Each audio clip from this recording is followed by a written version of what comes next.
Hi, so after looking through the list, I realized that 8 Mile would be a good selection for me to take a look at today. When I was younger, that movie came out, I think when I was a freshman in high school, and my parents would let me watch it. And somehow or another, I forgot about watching that movie over the years. What my parents did know is that I listened to Eminem's music when I was in fifth grade because my best friend had the CD. But this is going to be a pretty interesting movie just because I've heard a lot about Eminem, but I've never actually taken a look at this movie. So I just watched the trailer. It seems like there's going to be a lot of intersectionality involved in it and a lot of emotions that are going to be shown throughout the movie. So I'm very interested in seeing what's going to be portrayed and how this movie is going to play out.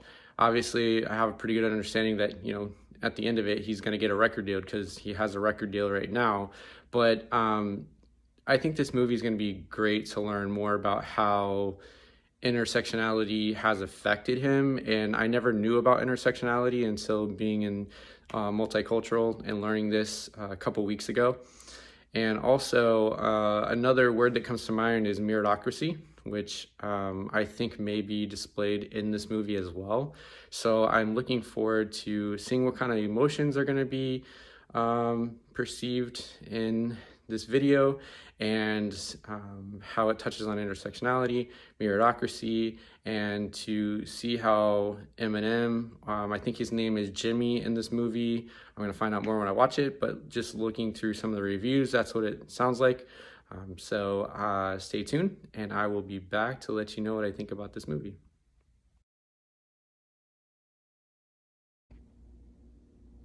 So I just got done watching the 8 Mile video or movie, and it actually invoked a lot of emotions in me. There were some triggers in there with the domestic violence. I was about the age of Jimmy Smith or B Rabbit, aka Eminem in this film. His sister, I was about her age when I actually experienced a lot of the domestic violence. So it brought back some memories in my head that I didn't even realize I had. But the movie really touched a lot on intersectionality with Eminem being Caucasian and being in a community where he lives in a trailer with his mother. He really doesn't have very much at all. He has a passion for rapping. That's his art. He's very good at it. He works a blue-collar job, and you can just see that he has a lot of emotions that he goes through and that he has a heavy heart. And I felt a lot of that, and it kind of made him like a hard person, very stoic, and he's a person that is like very lost in his thoughts. I think that's why he becomes such a great rapper, is that he's able to really think about what he's rapping about and not just spit lyrics. So for that, I really do respect him a lot. And it was actually a really tough film to watch. There was a lot of violence in there, and so that was tough. There's also something that came to mind where we learned in class about meritocracy, where, if it's just stating like, if you try really hard, you can get out of a bad situation. That's not true, obviously, but in this case, Eminem, or Jimmy, was able to use his art to get out of a bad situation and use it as a platform. So this movie was really great. I enjoyed watching it. There were some parts in there that were emotional for me, but it was good for me to go through that to really understand that some people have some really tough lives. Ideally, this movie can really help me empathize with those that have been through these similar situations for working with future clients. That's what I would say in watching the 8 Mile movie. All right, so I actually just got back from the Saigon market.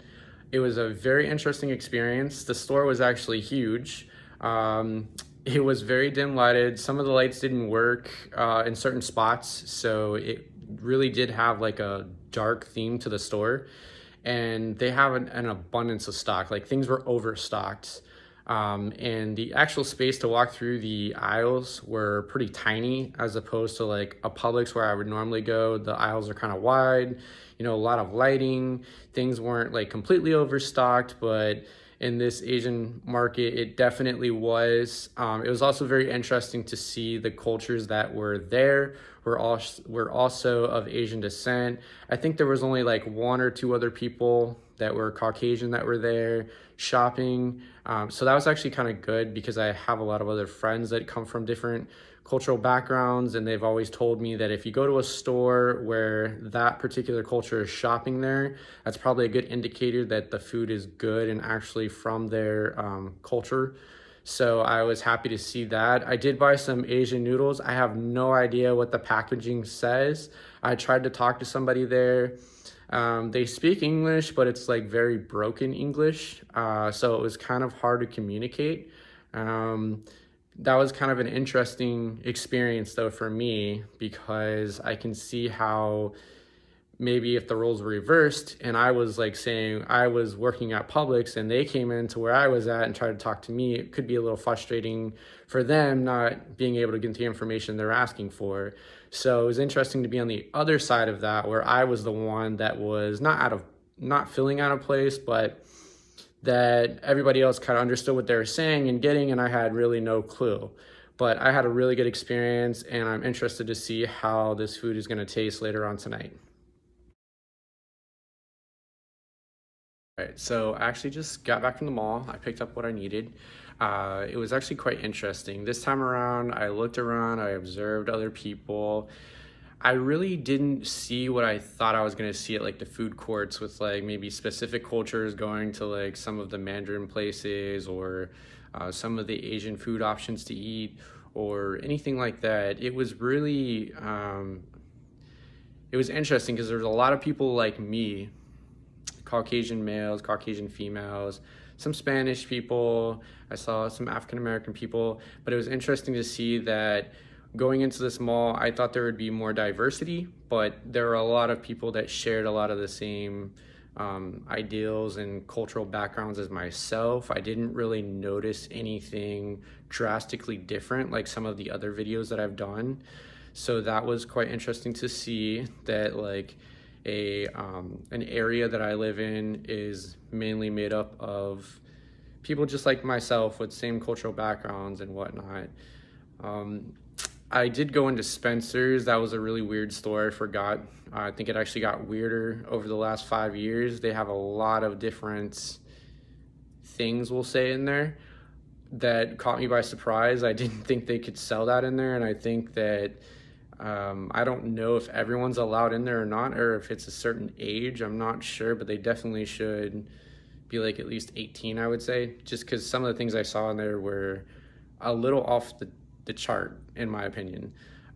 As far as everything else goes, I went into a couple of the other stores. I didn't really notice anything at all. Everything seemed pretty much normal, we'll say, like nothing out of place, nothing that was culturally very different from me. I never really paid attention to that until now. So now I can kind of understand that, you know, maybe that's why I didn't pay attention, because nothing really caught my attention in the past. And being in this class, multiculturalism has really shown me that, you know, maybe I'm like stuck in my own little world here and I don't realize what else is out there. And going to that mall kind of helped prove that to me, that I'm in an area where maybe there's not as much cultural diversity. And I really didn't pay attention to that until taking this class, learning more about it, and then taking that viewpoint now with me to the mall that I would typically go shopping at, and realizing, wow, like I understand, you know, what you're talking about in class, and this is kind of my own little world, and maybe I should step out more and visit other cultures so that I could be more well-rounded for some of my future clients. So I will definitely keep that in mind, and this was a really good eye-opening experience for me.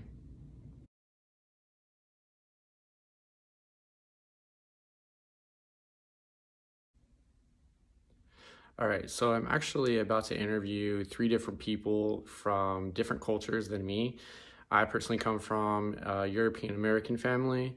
The 3 individuals that I chose, one of them is Brazilian, one is Colombian, and one is Mexican. I know all of these individuals fairly well, but I've never really talked to them about the different cultures and customs that they celebrate. I do know there are some that they do celebrate, as I've seen over the years. I'm going to be doing all these interviews through phone. I've already reached out to them through text messages, last week to ask them if they'd be able to do that. So they've set some time aside today. I'm actually going to do all 3 of them back to back. I don't think it'll take too long. I'm not really nervous. I'm actually more interested to learn more specifically about what they celebrate, what they believe, things of that nature. So I'm actually really excited because I know all these individuals, so it should be a really friendly interview. It shouldn't be anything weird or awkward about it.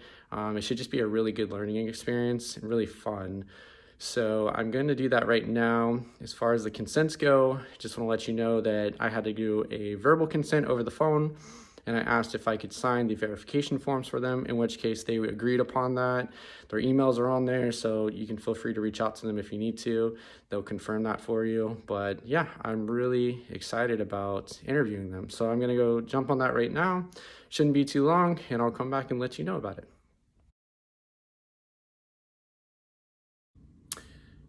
All right, so I finished up the interviews with all 3 of the people that I chose. It was actually really fun. I learned a lot about these individuals, even more than I already knew before. So this was really a great experience. I did actually take some notes here. So some of the common themes were the religion. All of them were Catholic, which was really interesting. They were all kind of Spanish descent. They all believe in Catholicism, family, respect, and they all had a passion for soccer, which made me giggle a little bit because I personally am not a big soccer fan, but I know that they all love soccer from what they told me. So they actually invited me to go to a soccer game. We'll see what happens. I'm more of an ice hockey player. One of the other things that they talked about was interesting was in relation to mental health. None of them have been to counseling actually, except one. And I won't say who that is. I don't want to put it out there, but it was really interesting because most of them said it was more of a cultural stigma, and that's why they couldn't do that. And if they had a problem, that they would have to actually go to their family, and their family would use religion to help them get through their problems, which in my family, that's partially true, but there's not as big of a stigma. As talking to these 3 individuals, it's almost as if you go to counseling, you'll kind of be ostracized for it, or it will take a toll on how people see you, which I find that to be a little bit sad. I don't mean to be judgmental, but it's kind of sad because I feel like they're not able to reach out when they really are struggling, and they kind of stated the same things, that, you know, sometimes they kind of feel stuck where they value what their family states and they listen to their family, but sometimes it would be nice to have like a third person's outsider view and help, so that they're non-biased. And so I found that I found that to kind of be sad, and I encouraged them a little bit that, you know, to try to look past that the best that they could, and maybe sit down with their family and talk through it, and just let them know how it would be very beneficial to them. And some are receptive, others were saying there's just no way because their family just wouldn't respond well to that. And I respect that. But that was a really big eye-opener for me. And I also asked, you know, as a future counselor, what are some of the things that I could actually do to prepare to help individuals from this cultural background? And they basically told me, they giggled a little bit, but all of them said learn Spanish, because more of the Spanish individuals would be more willing to open up to you because they would know more words to say in their own language, and they would just feel more comfortable overall. They also said to learn more about their culture and things of that nature, and to just be genuine, which is a lot of what we've been taught in our class. So it was nice to hear that. So that's what I learned, and it was actually a really good, all 3 interviews were really great. I had a good time. We shared a couple laughs. They even asked me a couple questions about my background and how I dealt with certain things, and I was able to share that with them. So overall, it was a really great experience for me. So I really did enjoy this one the most out of all the videos that I've done so far.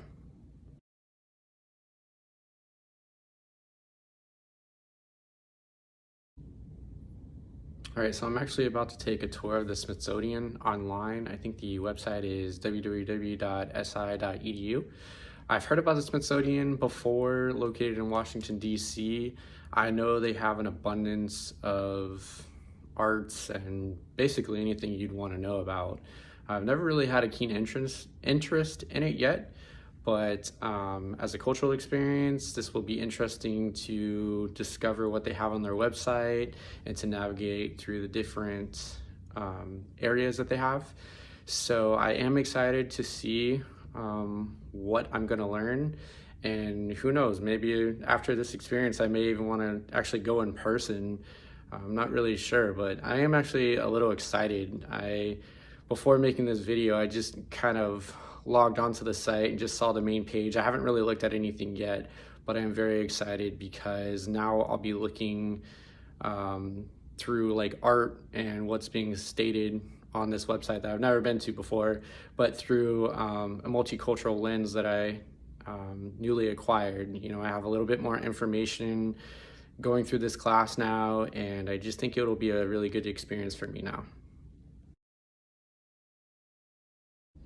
So I actually just got done looking through the Smithsonian website and also doing like a presentation or like a virtual tour they offered for outside the spacecraft, I think it was called. It was absolutely amazing. I had no idea the Smithsonian actually offered this type of material on a website. Now it makes me want to go in person for sure one day. I think I'm going to add this to my bucket list. But it was amazing. They actually had people show the different suit of individuals that were on the moon and things, and they were showing the shoes and what they wore and how fragile it was. They talked about, or there was information regarding like walking and floating and like extravehicular activities, like things that they would do on the moon. It was really amazing. I had no idea that they could give that wealth of information through a recording online, like a virtual tour. I thought you actually had to go in person and have them explain it to you, but it's amazing the wealth of information that I learned today about NASA and the exploration on the moon and the vehicles, the suits. And I think it was really amazing that these people actually got to like put gloves on, pull these suits and little packets and things they had, the shoes, they were able to pull it out of the case and actually touch it. They were wearing a glove, but I mean, how amazing is that? And I just learned so much today. I also got to, besides taking that virtual tour, I also got to look at some of the other artwork as well. One of the things that caught my attention was a George Washington picture where you could click on it and it would show you different aspects of the picture. So for instance, I've seen George Washington pictures before and I've never thought anything about it. But when I clicked on this particular picture, his arm was extended out, and the explanation was he had his arm extended out towards his desk with books and legal documents, and he didn't want to dictate what to do while he was giving a speech, but rather pose an idea, which I thought was pretty fascinating. Something else I learned about was the Medgar Evers. I wrote this down. Let me just grab the pad here. I actually wrote this down right here. Go back over here in the light a little bit.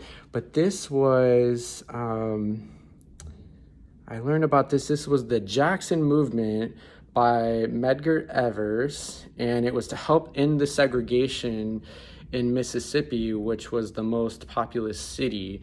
That was also very interesting to read about. I know I'm running out of time here, but this was actually a really great experience. Aside from the interviews, this was actually probably one of my favorite videos to do as well, and I definitely want to visit the Smithsonian one day in Washington, D.C. after this. So thank you so much for putting this on our curriculum. I really enjoyed this a lot.